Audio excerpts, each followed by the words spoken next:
Y el tema que también genera polémica, no debía generarla tanta, pero que genera polémica sobre la unión civil entre personas de un mismo sexo, unión que no vamos a llamar matrimonio para no generar ningún tipo de susceptibilidad, para no herir a nadie, está cobrando un apoyo interesante. El Ministerio de Justicia ha hecho un documento digno del primer mundo en el que explica por qué no hay ninguna colisión con las leyes peruanas y, por supuesto... Ni con la Constitución. Así es. Y la Defensoría del Pueblo, en otra participación absolutamente loable para mí, porque está defendiendo un grupo de peruanos que se sienten discriminados, también ha recomendado y ha dado avances sobre que esto tendría que aprobarse. ¿Por qué? Porque más allá de que haya personas a las que les moleste, hay otras que viven juntas, se aman, han formado una familia en la realidad y quieren que eso sea... digamos, formalizado a través de leyes para que el día que mueran puedan heredar, para que puedan comprar bienes juntos, o sea, lo que hacemos todos los que tenemos relaciones heterosexuales cuando nos casamos. Carlos Bruce, a ver si esta vez sale el tema en el Congreso. Sí, de mí dependiera. Pero sí, efectivamente coincido contigo. Yo he leído este informe del Ministerio de Justicia y realmente es un informe que así como está, impecable. Yo lo empastaría y con esto haría un curso de tolerancia para los chicos de secundaria, porque realmente es muy bien hecho, muy fundamentado, y agarró un ángulo que yo no lo había visto mucho, que es el tema de que el artículo 2, el inciso primero de la Constitución, dice que, en buen resumen, que todos tenemos derecho a desarrollar nuestra personalidad, de vivir de acuerdo a como que queramos vivir.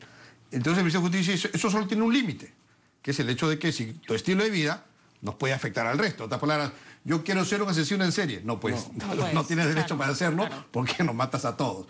Pero dos personas que, como tú has dicho, quieren mantener una relación basada en el amor, en el respeto, en la solidaridad y formar ellos una familia, ¿de qué manera afecta eso al resto? Entonces dice, al no afectar al resto, ellos tienen derecho, por el solo hecho de ser seres humanos y tener dignidad, que es el artículo primero de la Constitución, el Estado tiene que respetarles ese derecho y facilitarles esas uniones. Entonces eso es un ángulo nuevo que no había escuchado. Es una casualidad interesante que ese documento del Ministerio de Justicia se produzca el mismo día. Estoy seguro que no ha habido coordinación ni acuerdo en que la Defensoría del Pueblo emite opinión respecto del proyecto que establece la unión civil no matrimonial entre personas. Bueno, lo que pasa es que hay un predictamen que ha hecho ya la Comisión de Justicia, que todavía no ha sido aprobado, recomendando la aprobación también de la unión civil. O sea, la Secretaría Técnica de la Comisión de Justicia lo está recomendando y le pidió informes al Ministerio de Justicia y le pidió informes a la Defensoría del Pueblo. Entonces llegó el del Ministerio de Justicia la semana pasada, la Defensoría ha llegado hoy día. Ambos han coincidido en recomendar la aprobación y el predictamen también recomienda la aprobación del proyecto de ley. Ahora, sería interesante que pasiones aparte, creencias aparte, se debería evaluar en qué afecta esta ley a quien no está de acuerdo con ella, ¿no es cierto? Porque esa es una forma en que podemos evaluar el daño o la pertinencia de una ley. Es decir, si yo dejo que estas personas se casen, a ti no te parece, pero ¿a ti en qué te afecta? O sea, porque esas personas van a separarse si es que la ley no sale, no va a haber más uniones homosexuales en el mundo porque la ley no sale. Los maridos van a dejar sus esposas. Sí, claro. O tus vecinos que son gays se van a separar porque la ley no salió. No, eso no va a ocurrir, ¿no? Bueno, aquí lo que pasaba era que había un sector, ¿no es cierto?, que, digamos, tenía dos peros para este tipo de uniones, ¿no? El primero era que no había que equipararlas al matrimonio, entre los cuales estoy yo. Y el segundo es que no tenía que tener la posibilidad de adopción, entre los cuales también estoy yo.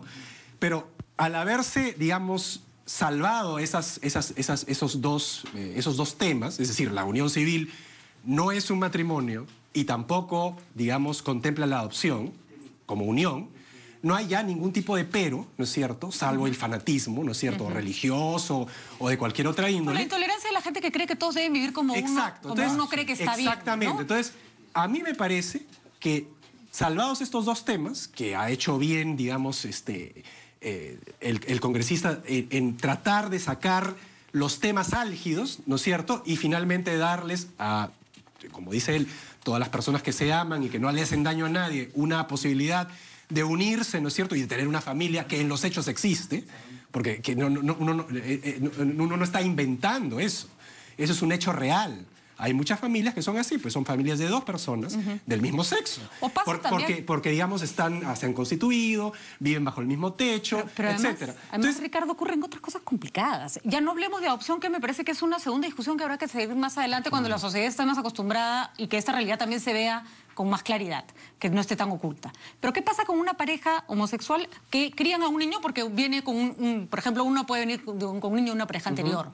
Si no están casadas, a la hora que, por ejemplo, si muriera el padre de ese, o la madre de esa niña no va a poder seguir siendo criada con quien ha crecido, porque la ley va a obligarlo a irse con de repente el padre homofóbico, el abuelo homofóbico que no quería ver a su hija, o sabe Dios qué, ¿no? Entonces, son un montón de detalles, ¿no? En la vida de las personas que tienen este tipo de relaciones. Pero por lo menos esos 2 que eran, digamos, los álgidos, no están presentes. Entonces, si tú, digamos, ya no hay más pretextos que el fanatismo para oponerse a una unión civil en esos términos. Me parece interesante lo que decía Carlos, de que el documento del Ministerio de Justicia habría que utilizarlo casi como un manual de tolerancia, porque efectivamente este tema lo que muestra es lo intolerantes que podemos ser, porque hay gente que cree que las cosas solo son de una manera, y sabemos que hay 20 maneras de hacer las cosas. Y el informe también señala muy bien que, en efecto,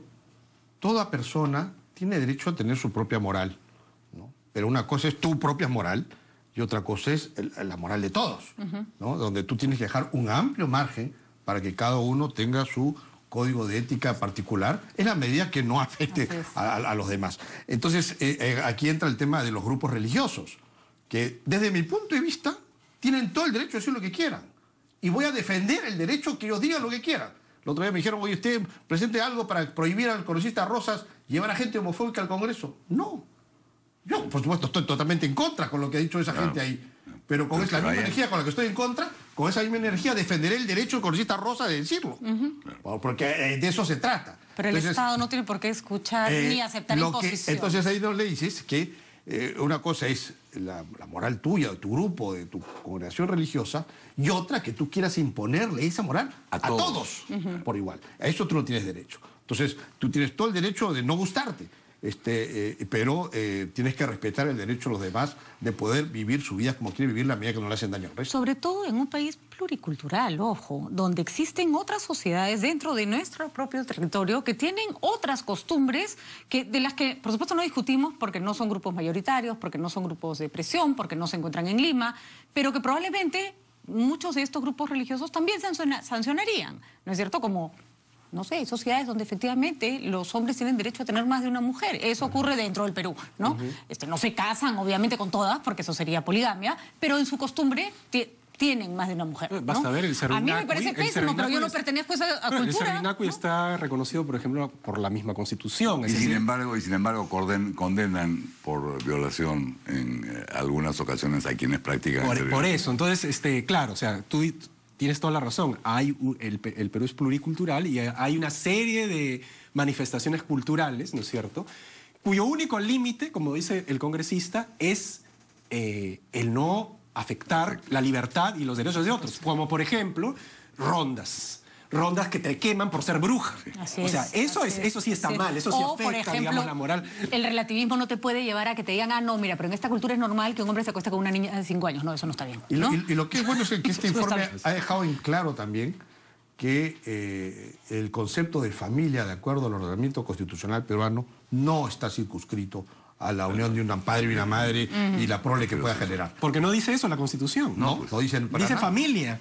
Y que no, la verdad que los que volan el argumento de la naturalidad y del biologicismo, yo les podría citar... La ley natural. 200.000 ejemplos en que la Biblia se sienta en la ley natural de una manera, los hombres que tienen 100 hijos, mujeres que tienen hijos y siguen siendo vírgenes. O sea, la verdad, la religión no es buen ejemplo para tomar el argumento de lo natural, porque el natural, los hombres no estamos determinados por nuestros genes, gracias a Dios, ¿no? Por eso existe la cultura. Por suerte en este programa no hace